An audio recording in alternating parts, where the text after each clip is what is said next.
Hello students, in this new video, today's video we are going to study about the next topic, our mathematical tools for physics. हमने last lecture में calculus शुरू किया था और मैंने आपको बताया था कि कैलकुलस के मैं कुछ वीडियोस बनाऊंगा. लास्ट वीडियो में हमने लिमिट्स स्टडी किया था. आज हम डेरिवेटिव स्टडी करेंगे. Derivatives is a very very very very important part. Students, you need to understand derivatives very well to be able to understand physics. So let us start. Once again, I remind you, I am not going to explain anything in mathematics in so much depth that a student who finds maths difficult would be scared. मुझे ऐसा depth में कुछ नहीं पढ़ाना है. आपको बिल्कुल डरना नहीं है. मैथमेटिकल टूल्स फॉर फिज़िक्स में जितना मैथमेटिक्स में आपको पढ़ाऊँगा उसमें आपको इतनी मज़ा आएगी और आप उसको अगर ध्यान से सुनेंगे, देखेंगे, बार बार स्टडी करेंगे, कोई डिफ़िकल्टीज होगी तो मेरे साथ डायरेक्टली डिस्कस कर लेंगे तो आपका काम बड़ा आसान हो जाएगा. And you will always find physics easy to understand. So without wasting any time let us start. Students, derivatives is also called differentiation.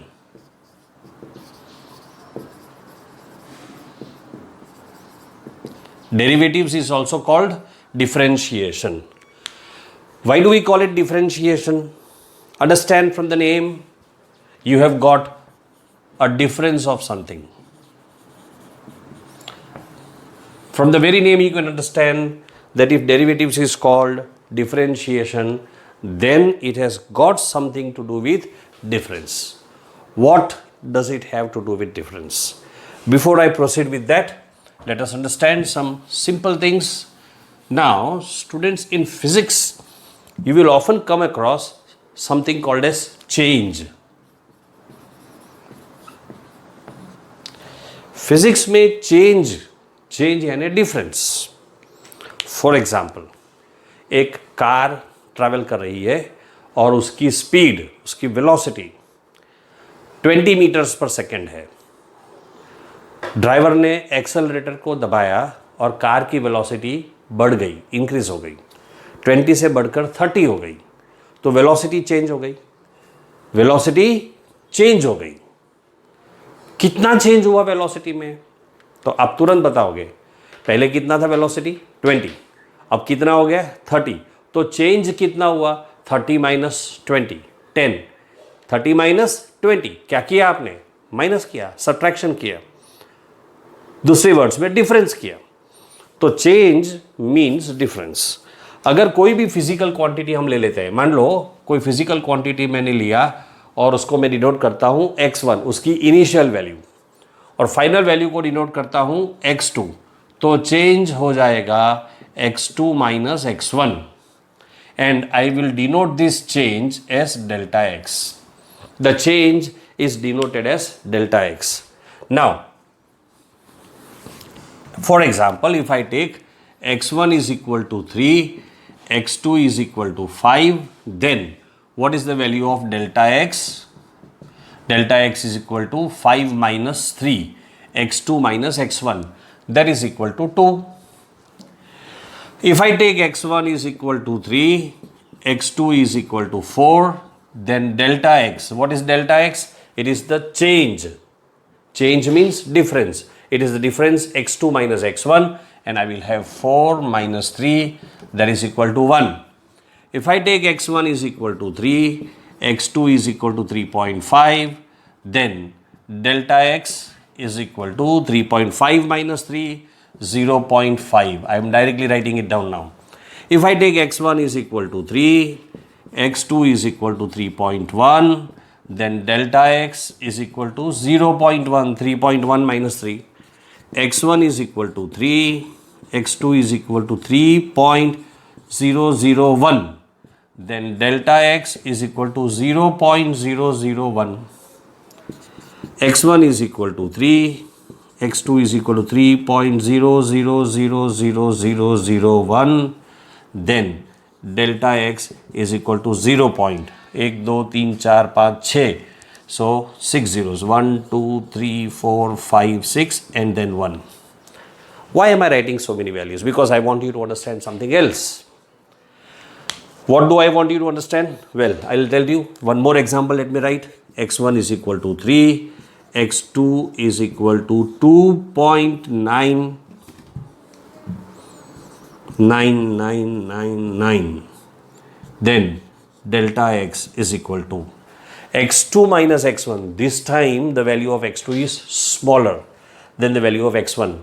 So we are expected to get a negative value. 2.9999 minus 3, you will have negative 0.00001. Get it? That means from all these examples, I want you to understand two things. First, the change could be positive और it could be negative also. पहली बात, change positive भी हो सकता है, negative भी हो सकता है. दूसरी बात जो आपको पता होनी चाहिए कि जब चेंज छोटा होता है, यहां पर चेंज जो है बहुत छोटा होता है, very very small, very very small.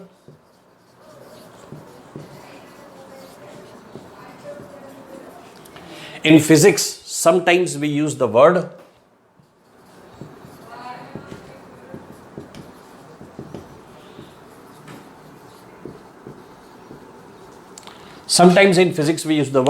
infinitesimally small. बहुत छोटी वैल्यू होगी तो उसके लिए कभी कभी फिजिक्स में आप ये वर्ड देखोगे, तो अब आपको पता होना चाहिए. आज मैंने आपको बता दिया. infinitesimally small, that means very very extremely small. And when the value of delta x, what do you mean by delta? Change. When the value of delta x is extremely small, then many times delta is also denoted as this way. This is also delta. ये भी delta है, ये भी delta है. मैं आपको पहले भी समझा चुका था. ग्रीक लैंग्वेज में हमारे इंग्लिश लैंग्वेज की तरह ही अल्फ़ाबेट्स होते हैं. जैसे हमारे इंग्लिश में capital alphabets and small alphabets होते हैं, वैसे ही ग्रीक में भी capital alphabets and small alphabets होते हैं. ये ग्रीक लैंग्वेज का कैपिटल डेल्टा है और ये ग्रीक लैंग्वेज का स्मॉल डेल्टा है. तो जब डिफरेंस बहुत छोटा होता है तो हम इसको ऐसे भी लिख सकते हैं. I can write this difference as delta x. So this also I can write as delta x. Very often people pronounce this as del x, but it is delta x. There is one thing. And sometimes this delta is also written as d. That means this delta x I could have also written as d. And I could also write this as d. And I am going to write like this only. मैं अब बहुत छोटे difference को d ही लिखूंगा. बहुत जगह पर आपकी NCERT टेक्स्ट बुक में बहुत छोटा डिफरेंस होगा तो ये वाला डेल्टा भी लिखा जाता है और ये वाला डी भी लिखा जाता है. दोनों लिखे जाते हैं आपकी टेक्स्ट बुक में. तो दोनों आपको पता होने चाहिए. तो सबसे पहले इस वीडियो में मैंने आपको चेंज का मीनिंग समझा दिया. अब आगे अभी तक मैंने डेरिवेटिव नहीं समझाया है. और याद करो, फिर से बोल दूं मैं, डेरिवेटिव्स का दूसरा नाम क्या था? मैंने बोर्ड पर लिखा था डिफरेंशिएशन. क्यों डेरिवेटिव्स को डिफरेंशिएशन बताते हैं? तो अब तक वो तो मैंने एक्सप्लेन नहीं किया है. हाँ, लेकिन मैंने इतना एक्सप्लेन कर दिया चेंज का मीनिंग क्या होता है. और फिजिक्स में चेंज बार बार आएगा. टेम्परेचर चेंज होगा तो प्रेशर चेंज होता है. वॉल्यूम चेंज होगा तो टेम्परेचर चेंज होता है. वेलोसिटी चेंज होगी तो एक्सेलरेशन चेंज होता है. ऐसे वगैरह वगैरह बहुत सारी चीज़ें. एक्सेलरेशन चेंज होगा तो फोर्स चेंज होगा. And so many things. Physics में बहुत सारी क्वांटिटीज़, एक क्वांटिटी दूसरे पर डिपेंड करती है, दूसरी किसी और पे डिपेंड करती है. फिर से क्या बोला मैंने? एक क्वांटिटी दूसरे पर डिपेंड करती है. कुछ याद आ रहा है? मेरे मैथमेटिकल टूल्स का जो फर्स्ट लेक्चर था, आज मेरा मैथमेटिकल टूल्स का थर्ड लेक्चर है. जो सबसे पहला लेक्चर था उसमें मैंने फंक्शंस पढ़ाया था. और फंक्शंस का मीनिंग मैंने क्या समझाया था कि जब एक क्वांटिटी दूसरी क्वांटिटी पर डिपेंड करती है तो उस डिपेंडेंस को हम फंक्शन कहते हैं. When one quantity depends upon another. And physics, you are going to study this thing so many times. Example, I had told you pressure depends upon temperature. So pressure is a function of temperature. Let us come to the point now. Okay, let's see. You know what is the meaning of function? When I say y is a function of x, I can write y is equal to f of x. What does that mean? This implies that y depends upon x. The value of y depends upon x. अब क्या होगा सोचो, अगर x की value change होगी तो y की value भी चेंज हो जाएगी.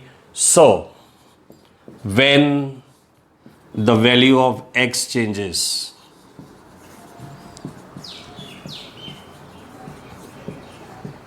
the value of y also changes, right? When the value of x changes, the value of y also changes. We are interested in knowing how much is the change in y when there is a change in x. हमें यह जानना है कि जब x में change होता है तो y में कितना चेंज होता है. सिर्फ चेंज काफ़ी नहीं है, कितना चेंज होता है. ये जो कितना चेंज होता है ना, उसके लिए फिजिक्स में और मैथमेटिक्स में एक प्रॉपर वर्ड है, rate of change. We call it as rate of change of y with respect to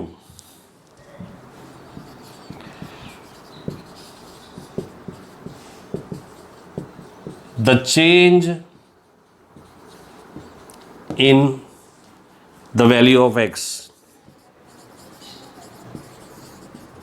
is rate of change. आपको मैं याद करवा दूं बच्चों, आपके 9th स्टैंडर्ड में आप लोगों ने एक्सेलरेशन स्टडी किया था, याद आ रहा है? और बाय एनी चांस अगर आपको एक्सेलरेशन का डेफिनेशन याद आता हो, acceleration is the rate of change of velocity with respect to time. Remember this definition. And there you studied this formula for acceleration. Acceleration is v minus u upon t. V final velocity, u initial velocity, and very often t is written as t2 minus t1. देखो t2 minus t1 अगर t होता है तो हम इसको v minus u upon t लिख सकते हैं. फॉर्मूला याद करो, ये आपने 9th में पढ़ा था. ये v जो है वो v2 की वैल्यू है, u v1 की वैल्यू है. Final velocity minus initial velocity, ये आपका एक्सेलरेशन का फॉर्मूला था. तो रेट ऑफ चेंज, अब मैं हमारे मैथमेटिकल टूल्स में जो लैंग्वेज मैंने अभी आपको पढ़ाई है उसके हिसाब से इसको delta we by delta T लिख सकता हूँ कि नहीं लिख सकता हूँ? v2 minus v1 is delta v, t2 minus t1 is delta t, जिसको अक्सर आप लोगों ने सिर्फ t डिनोट किया था. यानी कि एक्सेलरेशन जो है वो वेलोसिटी का चेंज है जब टाइम चेंज होता है. तो इसे एक बात आप समझ सकते हो कि वेलोसिटी टाइम पर डिपेंड करता है. Velocity is a function of time. ये मैंने फंक्शन जब पढ़ाया था ना तब ये एग्जांपल भी समझाया था आपको. Velocity is a function of time. मैंने वेलोसिटी के बजाय स्पीड वर्ड यूज किया था. Of course speed and velocity are not same. Speed is a scalar quantity, velocity is a vector quantity. You will study that in the chapter motion. Right now, coming back to the point. So, I am talking about rate of change of y with respect to the change in the value of x. This is change of y. Change of y is denoted as delta y. Change in the value of x we'll write as delta x. So delta y by delta x is the rate of change of y with respect to x, और इसी को हम derivative कहते हैं. अगर ये change बहुत छोटा होगा तो, अगर चेंज बहुत छोटा होगा तो, बहुत छोटा, जीरो नहीं. मैंने जो एग्जांपल्स लिखे थे अभी थोड़ी देर पहले मैंने बोर्ड अप कर दिया, तो उसमें डेल्टा एक्स की पीछे लास्ट में जो वैल्यूज लिखी थी याद करो, बहुत छोटी वैल्यूज थी. 0.00001 ऐसे छोटी वैल्यूज लिखे थे, यानी वो वैल्यूज इतनी छोटी थी ऑलमोस्ट जीरो. अब आपको याद करा दो, इसके पहले वाला जो लेक्चर था हमारा लिमिट्स, याद आ रहा है? लिमिट्स में हमने लिखा था कि एक वैल्यू जब दूसरी वैल्यू को अप्रोच करती है उसकी जितनी नहीं होती है तो हम उसको लिमिट बोलते हैं. और कैसे डिनोट करते हैं? एक एरो बना के टेंड्स टू डिनोट करते हैं. यानी हमारा जो चेंज है डेल्टा एक्स का जो चेंज है वो बहुत छोटा होता है. बहुत छोटा यानी जीरो तो नहीं बनता है, लेकिन जीरो के बहुत करीब होता है. कैसे लिखते हैं उसको याद करो. हम ऐसे लिखते थे उसको, limit delta x tends to zero delta y by delta x.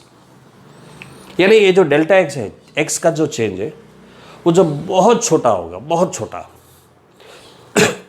यानी 0 के करीब 0.00001 या -0.00001, तो it is very close to 0। लेकिन 0 होता है क्या? नहीं होता है। ये एरो क्या है? Tends to. मैंने इसके पहले वाला जो वीडियो था लिमिट्स, उस पर एक्सप्लेन किया था ये। तो जब ऐसे होता है तो ये जो रेट ऑफ चेंज है उसको हम ऐसे लिखते हैं dy/dx। याद करो, मैंने समझाया था आपको कि जब चेंज बहुत छोटा होता है तो हम क्या लिखते हैं? d। d means derivative, derivative of y with respect to x. That is the way you read this. Remember, dy/dx does not mean dy divided by dx. इसका ये मीनिंग नहीं होता है।